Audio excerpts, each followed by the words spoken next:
We feel delighted to introduce Dr. Shweta Tomar, a distinguished expert in human resource management, whose multi-faced career brilliantly combines academia, corporate training, and leadership.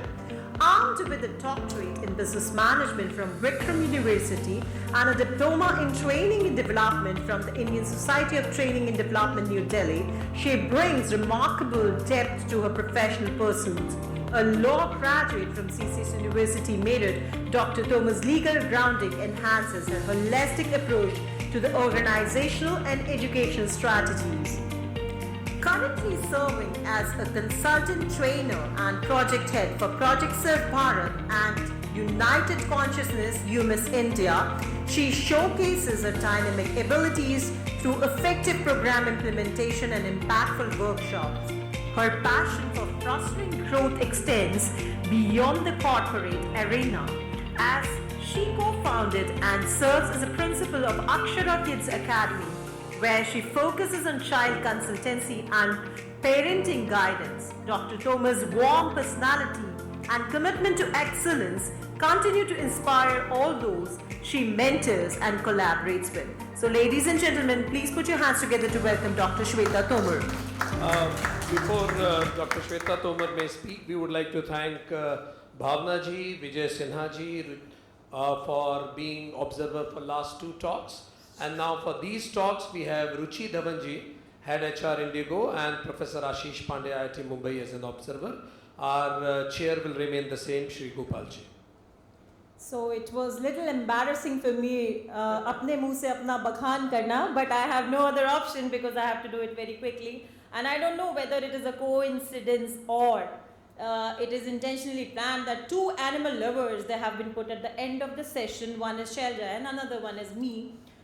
Since morning of this session, I've been very uncomfortable because they all are staring at us and I was very uncomfortable to see all of them looking into their eyes. So I find, positivity in any negativity. So I found that since the day they have been hanged, today they must be feeling that yes, after the discussions and all things we have discussed, they must have felt that humans have humanity also, because we all are working for humanity.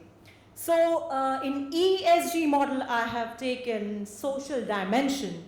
Sustainability, if we talk about, we are looking at environment, we are looking at governance, but the real soul of this ESG model is social dimension.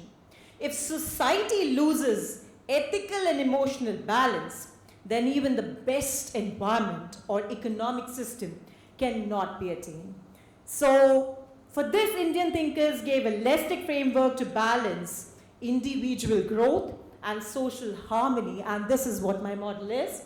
My model is the Purushartha Ashrama model, which is ancient India's blueprint for social sustainability. In this model, I'll discuss that how Purushartha and the Ashrama model can be mingled so that the sustainability can be attained. See, if we talk about the meaning of Purushartha, it has been divided into three words, that is Pur, the human body, the city of 9 gates, yes, the sacred temple of realization. Ish, the divine consciousness, the indwelling guide and controller, and Artha, which means the goal or purpose, alignment of human efforts with divine will. So together, Pur, Ish, and Artha, the purpose of divine being residing in human form. So let's further take it. The 4 Purusharthas are Dharma, which is related to ethics, duties, and righteousness. So we have to follow it and we have to pass on to the next generation so that we cannot have these kinds of trophies again in this world. Artha, the prosperity and livelihood, and Kama, the happiness and relationship. Next is Moksha, which means liberation and self-realization, which is very much important and which we have realized today in this conference also. So when we talk about Dharma, the act with integrity and awareness for the greater good is required. When we talk about Artha, the material success is needed, but it should be achieved ethically. If we talk about karma, that means emotional well-being, balance, and love in all our engagements. And the moksha is raised beyond ego, attachment, and illusions. Next, we have the 4 ashrama stage of human life, of human evolution. The one is brahmacharya ashram, which starts from 0 to 25 years of age, and we should follow that ashramas in the modern era too.